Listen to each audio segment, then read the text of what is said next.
Good morning, and thanks for checking out our Kalamo message this morning.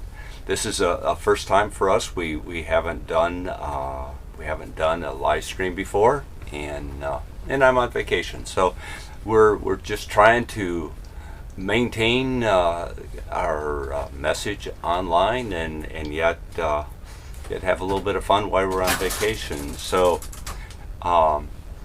this morning, welcome to Kalamo, and thanks for checking us out. I'm super excited about trying this new thing, right? And we're going to be doing a 6-week series on the Apostle Paul, and no one other than Jesus has had such a huge impact on the Christian faith other than Paul. And we're going to be basing this time on a book by Adam Hamilton, The Call. And like I say, we're going to be working on this live stream and see how that goes. And I do hope and pray that you find this interesting and helpful. Now, if you'd like more information on this message, you can call or text me at 517-588-8415, or use the Kalamo connection card at kalamochurch.org/connect-with-Kalamo. And however you reach out, we can get more information to you or answer any possible questions. And you can learn more about Kalamo by checking out our website, which is kalamochurch.org, or on our Facebook page, which is at Kalamo 1953. Now, the Apostle Paul had a huge impact on the Christian faith.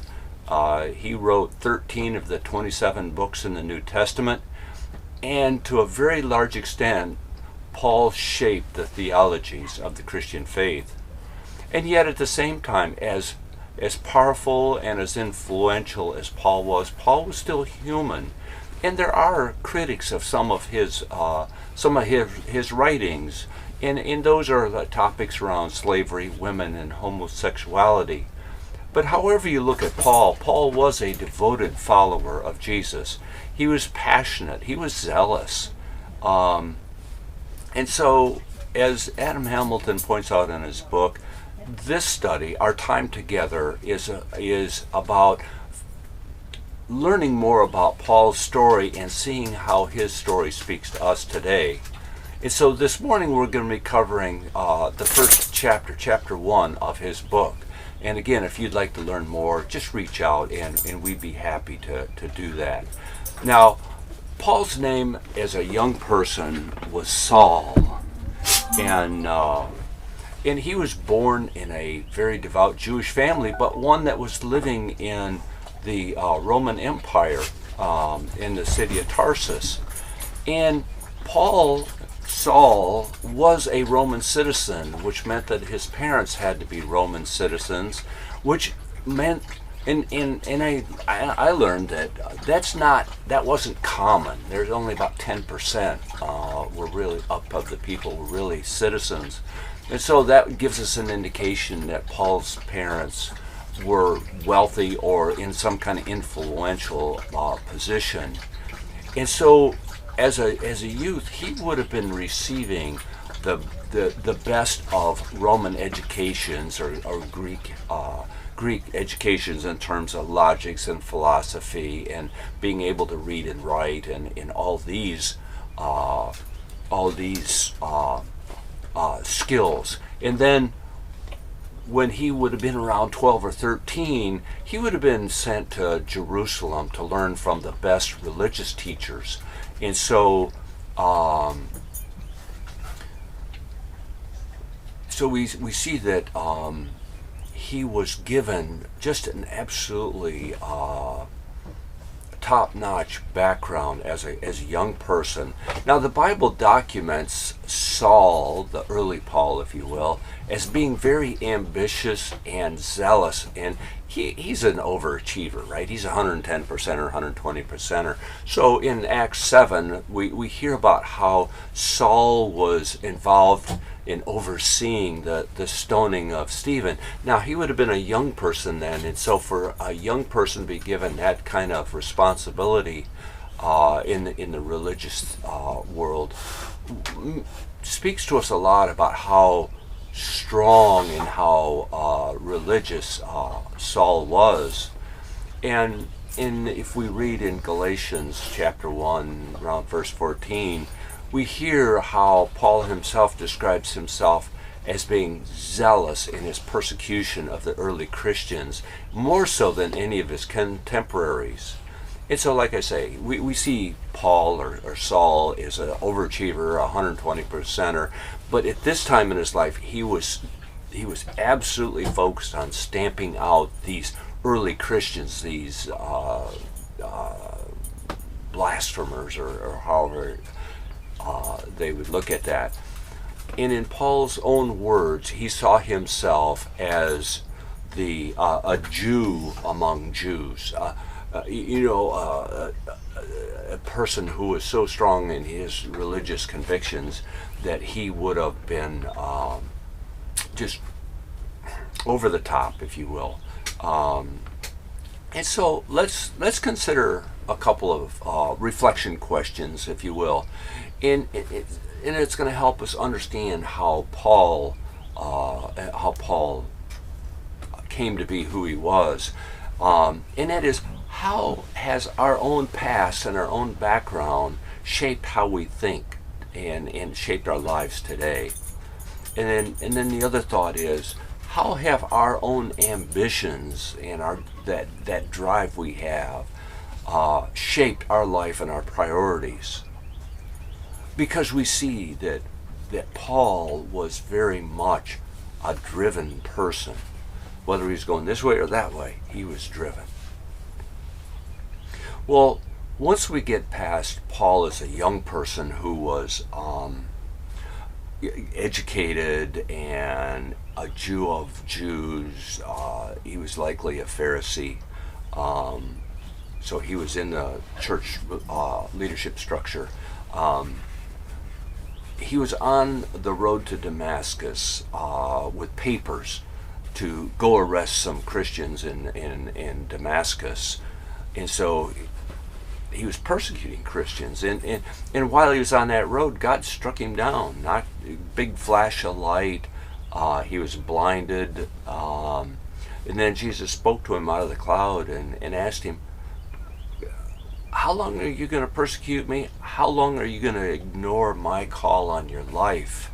And you hear that in Acts 26, around verse 12, and so Paul was knocked to the ground, and then he was blind for 3 days. They took him to Damascus, and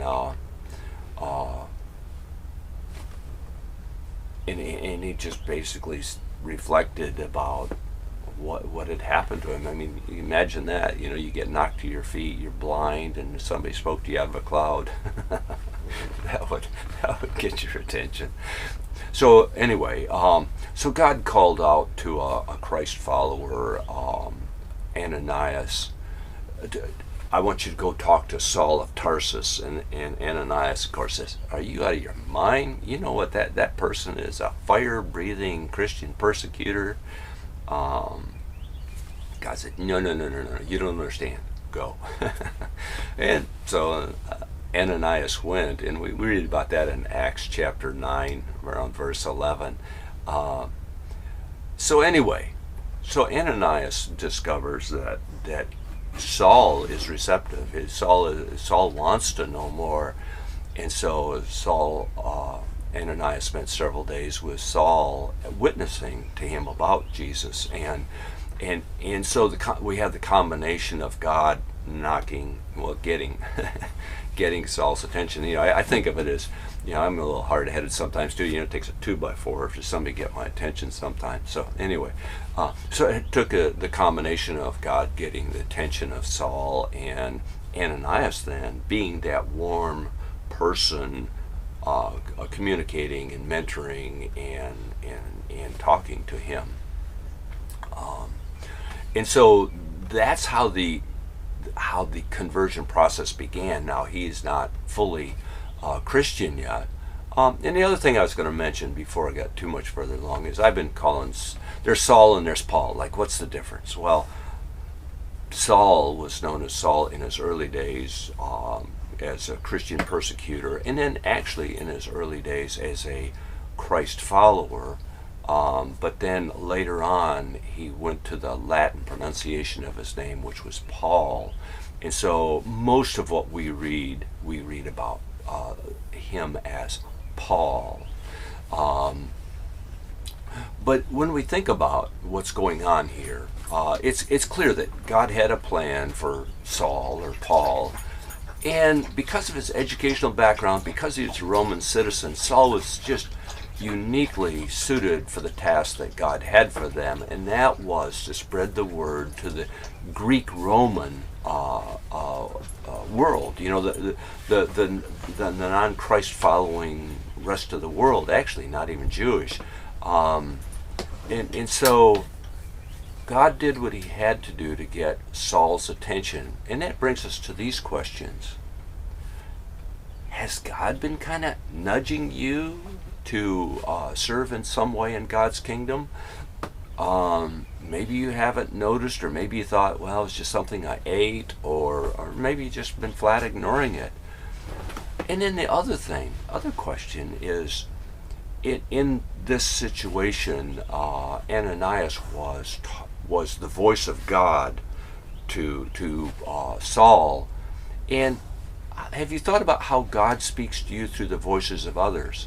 Now, I do feel like God speaks to me through other people, and so when somebody talks to me about, hey, have you thought about this, that, or something else, I stop and think, because there's voices, there's messages from God, of course, and then there are not. I mean, there's messages from Satan and other people, and so other forces. So when somebody talks to me about something that's important to me like that, I stop and think, now, is the Holy Spirit, is God trying to reach me through this person? My wife Sandy is an excellent person. When she talks to me, you know, I try to listen real close and says, is this God talking to me through somebody that I listen to, or so anyway, reflect on those two questions, this call of God, because Paul, according to the Bible, Paul or Saul was obviously ignoring God's call on his life, and God said, okay, got out the 2x4 and whop, and there you go. So after Ananias spends that time with Saul, what we have is now Saul is on fire for Christ, right? And so here he comes rushing into the Christian community saying, yes, I'm all for Christ, and they're looking at him and saying, this is Saul of Tarsus that was persecuting Christians. And so they didn't accept him. You know, they didn't trust him. I mean, would we trust him?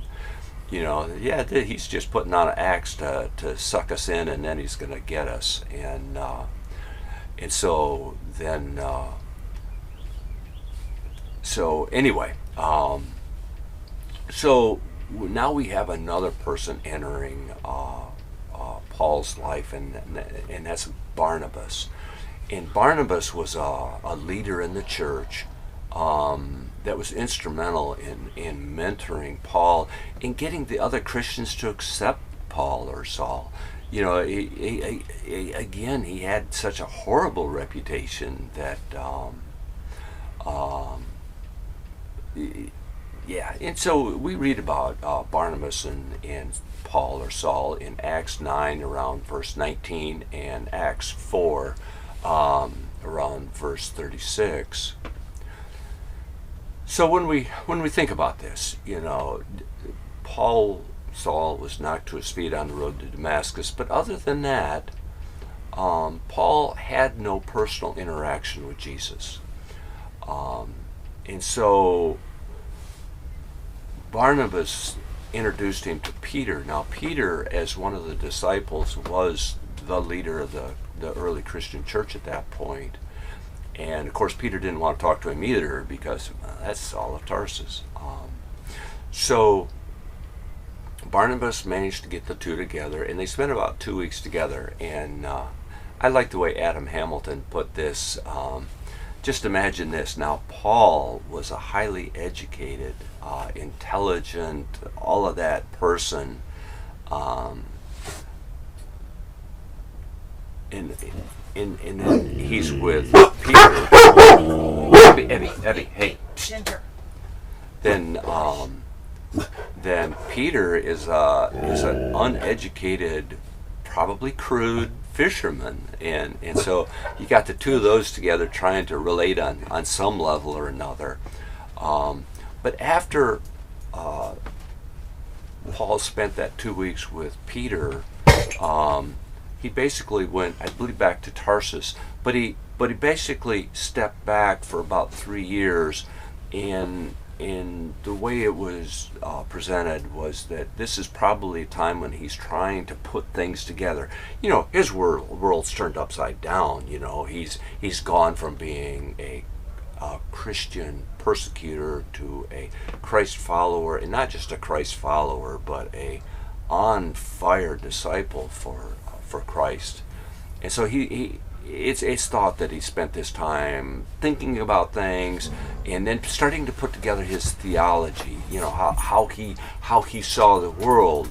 And so if we step back for just a minute, what we have is, in the Gospels, we largely hear about events and actions by Jesus during his time on earth.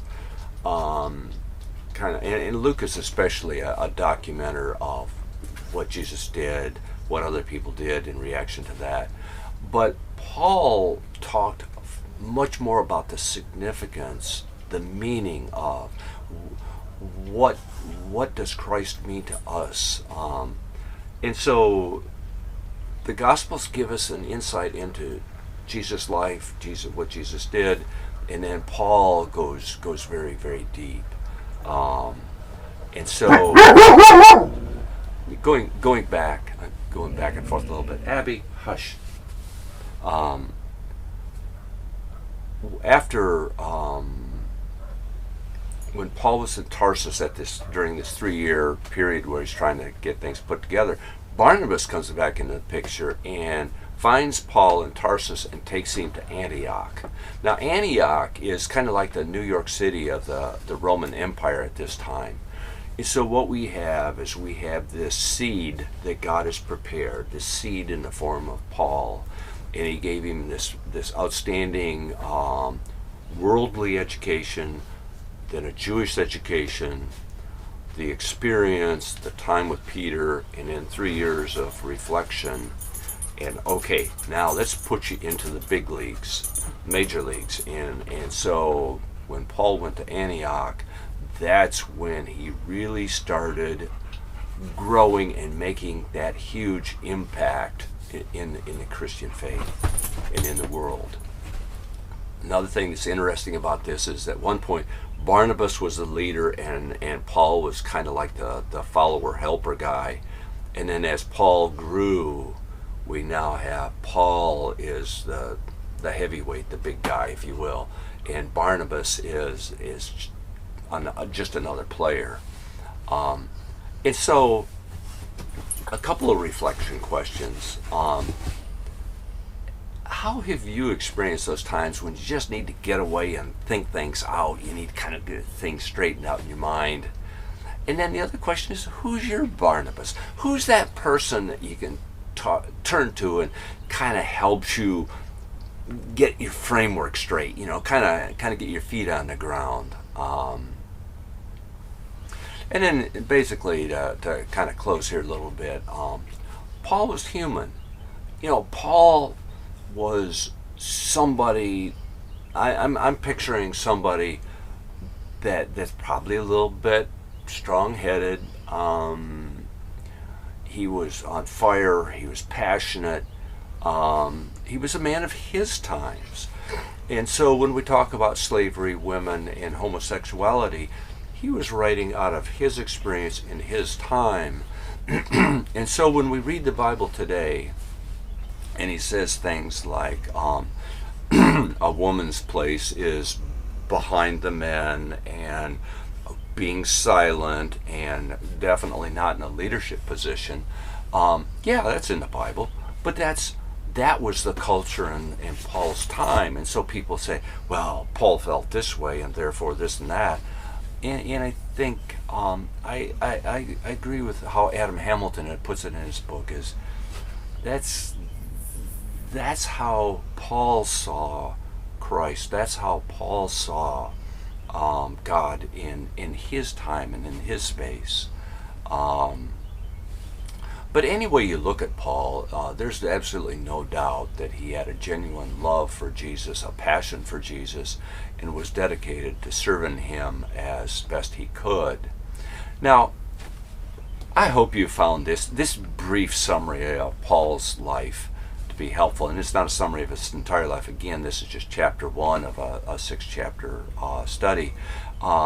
You can, I invite you to put a comment in the chat box for this post.